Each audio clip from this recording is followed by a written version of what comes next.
شروع اللہ کا نام لے کر جو بڑا مہربان نہایت رحم والا ہے۔ بکھیرنے والی ہواؤں کی قسم جو اڑا کر بکھیر دیتی ہیں، پھر پانی کا بوجھ اٹھاتی ہیں، پھر آہستہ آہستہ چلتی ہیں، پھر اس چیز کو یعنی بارش کو تقسیم کرتی ہیں کہ جو وعدہ تم سے کیا جاتا ہے وہ یقیناً سچا ہے، اور انصاف کا دن ضرور واقع ہوگا۔ اور آسمان کی قسم جس میں کئی رستے ہیں کہ اے اہل مکہ تم ایک اختلاف والی بات میں پڑے ہوئے ہو، اس سے یعنی عقیدہ آخرت سے وہی پھرتا ہے جو اللہ کی طرف سے پھیرا جائے۔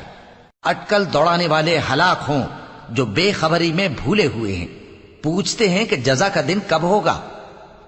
وہ دن ہوگا جب ان کو آگ میں عذاب دیا جائے گا۔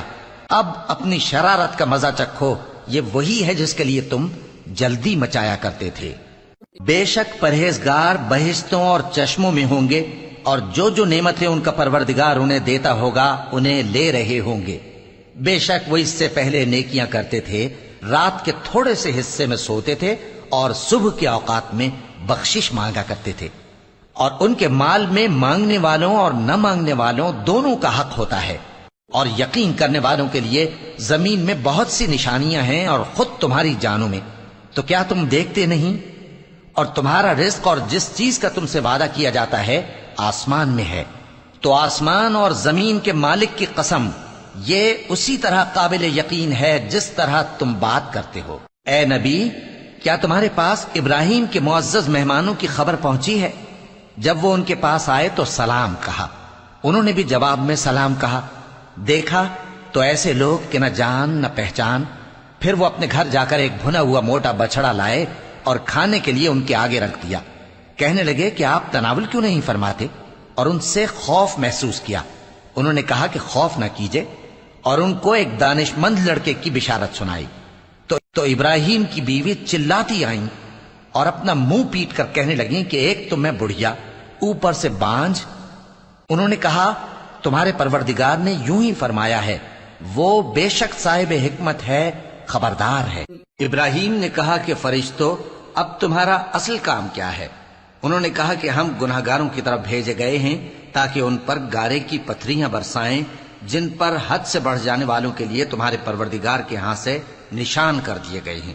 پس وہاں جتنے مومن تھے ان کو ہم نے نکال لیا، پھر اس بستی میں ہم نے ایک گھر کے سوا مسلمانوں کا کوئی گھر نہ پایا، اور جو لوگ عذاب علیم سے ڈرتے ہیں ان کے لیے ہم نے وہاں نشانی چھوڑ دی۔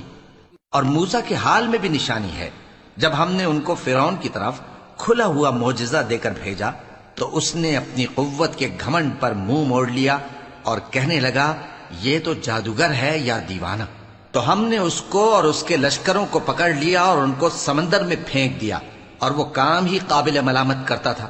اور عاد کی قوم کے حال میں بھی نشانی ہے، جب ہم نے ان پر نامبارک ہوا چلائی، وہ جس چیز پر چلتی اس کو ریزہ ریزہ کیے بغیر نہ چھوڑتی۔ اور قوم سمود کے حال میں بھی نشانی ہے، جب ان سے کہا گیا کہ ایک وقت تک فائدہ اٹھا لو، پس انہوں نے اپنے پروردگار کے حکم سے سرکشی کی، سو ان کو کڑک نے آ پکڑا اور وہ دیکھ رہے تھے۔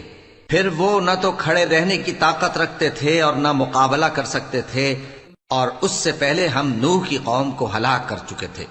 بے شک وہ نافرمان لوگ تھے۔ اور آسمان کو ہم ہی نے اپنی قدرت سے بنایا، اور ہم کو ہر طرح کی قدرت ہے، اور زمین کو ہم ہی نے بچھایا، تو دیکھو ہم کیا خوب بچھانے والے ہیں۔ اور ہر چیز کے ہم نے دو دو جوڑے بنائے تاکہ تم نصیحت حاصل کرو۔ تو تم لوگ اللہ کی طرف دوڑ چلو، میں اس کی طرف سے تم کو صاف صاف خبردار کرنے والا ہوں۔ اور اللہ کے ساتھ کسی اور کو معبود نہ بناؤ، میں اس کی طرف سے تم کو صاف صاف خبردار کرنے والا ہوں۔ اسی طرح ان سے پہلے لوگوں کے پاس بھی جو پیغمبر آتا تو وہ بھی اس کو جادوگر یا دیوانہ کہتے۔ کیا یہ لوگ ایک دوسرے کو اسی بات کی وصیت کر مرے ہیں؟ نہیں، بلکہ یہ شریر لوگ ہیں۔ تو اے نبی ان سے منہ موڑ لو، تم کو ہماری طرف سے ملامت نہ ہوگی، اور نصیحت کرتے رہو کہ نصیحت مومنوں کو نفع دیتی ہے۔ اور میں نے جنوں اور انسانوں کو اسی لیے پیدا کیا ہے کہ وہ میری عبادت کریں۔ میں ان سے رزق تو نہیں مانگتا، اور نہ یہ چاہتا ہوں کہ وہ مجھے کھانا کھلائیں۔ اللہ ہی تو سب کو رزق دینے والا ہے، زور آور ہے، مضبوط ہے۔ سو کچھ شک نہیں کہ ان ظالموں کے لیے بھی عذاب کی نوبت مقرر ہے، جس طرح ان کے ساتھیوں کی نوبت تھی۔ تو ان کو مجھ سے عذاب جلدی نہیں طلب کرنا چاہیے، پھر جس دن کا ان کافروں سے وعدہ کیا جاتا ہے اس سے ان کے لیے خرابی ہے۔